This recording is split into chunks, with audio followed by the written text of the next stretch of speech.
नमस्ते दोस्तों, स्वागत है आपका साधना के चैनल पे। आज हम लेकर आए हैं एक और फ्रेश एसएमई आईपीओ का detailed analysis, true colours limited IPO.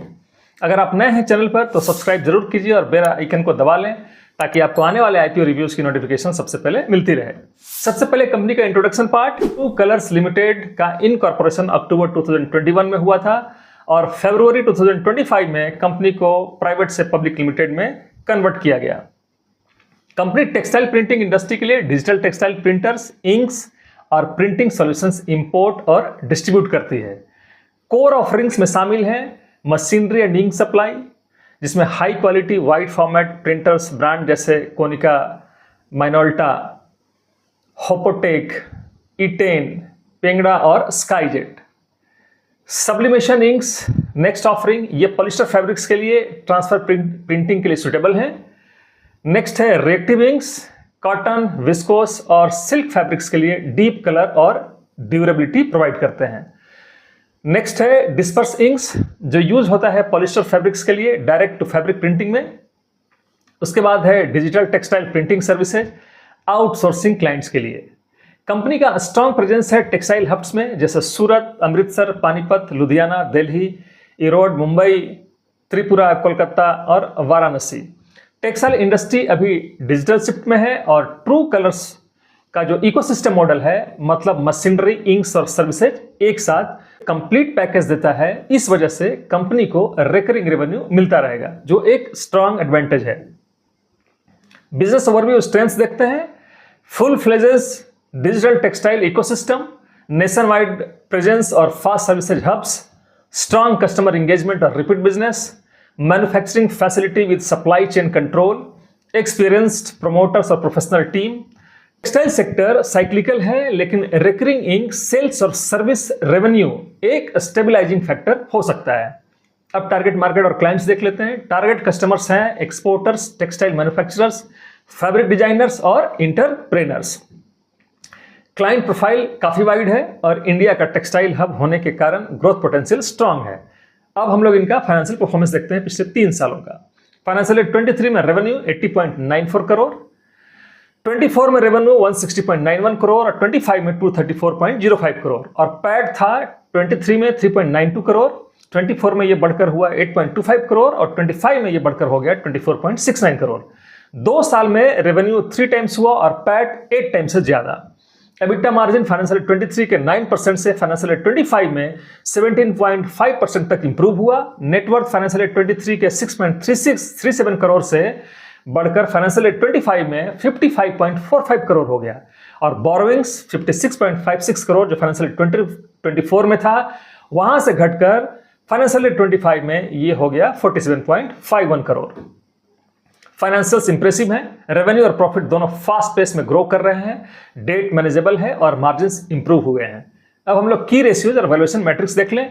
Return on equity 70.49%, ROCE 35.94%, debt equity is just 0.86, PAT margin 5.15%, price to book value is 6.53, EPS pre IPO की बात करें 13.03 रुपीज पर शेयर, EPS पोस्ट आईपीओ 10.02 और P post IPO at the upper price band 191 पे ये 19.07 होता है। EPS simple method से कैलकुलेट किया गया है, मतलब PAT divided by outstanding shares. P ratio को अपर प्राइस बैंड में EPS से डिवाइड करके निकाला गया है। ROE और ROC दोनों हाई हैं, लेकिन price to book value premium लग रहा है। P19 रीजनेबल है considering growth. Promoter share holdings pattern की बात करें, प्रोमोटर्स इनके हैं Ashish Kumar Mulani, Sanjay Desai, Sagar Kumar Mulani, Panchani Satish Kumar. Pre issue holding था 94.87% और पोस्ट इशू प्रोमोटर्स होल्डिंग हो गया 68.88%। डाइल्यूशंस काफी है, लेकिन प्रोमोटर्स की मेजॉरिटी स्टेक 68% के ऊपर है। It shows very strong commitment. अब हम लोग आईपीओ डिटेल्स देख लेते हैं। आईपीओ ओपन डेट है 23 सितंबर 2025, क्लोज डेट 25 सितंबर, अलॉटमेंट है 26 सितंबर 2025 और टेंटेटिव लिस्टिंग है 30 सितंबर 2025 और ये लिस्ट होगी BSE SME प्लेटफॉर्म पे। प्राइस बैंड की बात करें 181 टू 191 रुपीज पर शेयर, लॉट साइज 600 शेयर्स का है।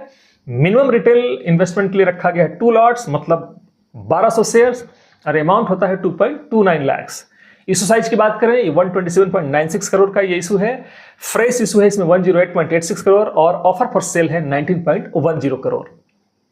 रिजर्वेशन कैटेगरी की बात करें, QIB के लिए नॉट मोर देन 50%, रिटेल के लिए नॉट मोर देन 35% और NII के लिए not more than 15%। Market maker इनके हैं Giriraj stock broking private limited. Lead manager registrar की बात करें, लीड मैनेजर इनके हैं GYR capital advisors private limited और रजिस्ट्रार इनके हैं big share services private limited.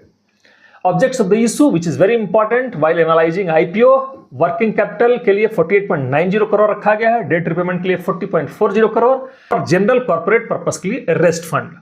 यहां प्रोसीड्स ग्रोथ और बैलेंस शीट स्ट्रेंथनिंग के लिए यूज हो रहे हैं, ये एक पॉजिटिव साइन है। SWOT एनालिसिस की बात करें, सबसे पहले strengths, full digital textile ecosystem, nationwide presence and services hubs, recurring revenue from inks and services, strong growth in revenue and PAT। weaknesses की बात करें, SME IPO liquidity risk, high retail ticket size 2.29 lakhs, dependence on imported machinery, borrowing अभी भी moderate हैं। अब opportunities की बात करते हैं, rising demand for digital textile printing, Indian textile hub advantage, export market growth, recurring revenue scale up। threats देखते हैं, fashion and textile cycle dependence, import supply chain risk, competitive pricing pressure, SME listing volatility। अब GMP trend और listing range की बात करते हैं। Latest GMP approx 35 rupees है, upper band 191 rupees के हिसाब से लिस्टिंग एस्टिमेट 226 के आसपास है, यानी 18% गेन एक्सपेक्टेशन। GMP एक इनफॉर्मल इंडिकेटर है, सेबी के फ्रेमवर्क में इसका कोई ऑफिशियल वैल्यू नहीं है। अब हम लोग आउटस्टैंडिंग लिटिगेशन और मटेरियल डेवलपमेंट्स देखते हैं। RHP के मुताबिक कोई मेजर क्रिमिनल या रेगुलेटरी लिटिगेशन स्पेंडिंग नहीं है जो मटेरियली ऑपरेशंस को इंपैक्ट करे। लीगल रिस्क लिमिटेड है एक पॉजिटिव फैक्टर। तो दोस्तों, ट्रू कलर्स लिमिटेड एक rapidly growing digital textile printing solutions company है जिसका रेवेन्यू और प्रॉफिट दोनों स्ट्रॉन्ग ग्रोथ दिखा रहे हैं। IPO प्रोसीड्स डेट रिडक्शन और वर्किंग कैपिटल के लिए यूज होंगे जो पॉजिटिव है, लेकिन SME IPO होने की वजह से liquidity risk, high ticket size और इंपोर्ट डिपेंडेंसी इन्वेस्टर्स के लिए चैलेंजेस हैं। ये एनालिसिस सिर्फ एजुकेशनल और इन्फॉर्मेशनल पर्पस के लिए है, ये किसी भी तरह से आपको इस IPO को स्किप या अप्लाई करने का रिकमेंडेशन नहीं देता है। इन्वेस्टमेंट डिसीजन लेने से पहले अपनी रिसर्च करें या फिर अपने रजिस्टर्ड फाइनेंशियल एडवाइजर से सलाह लेना न भूलें। अगर आपको ये IPO एनालिसिस पसंद आया हो तो वीडियो को लाइक, शेयर और सब्सक्राइब जरूर करें। मिलते हैं अगले वीडियो में, तब तक के लिए जय हिंद, जय भारत।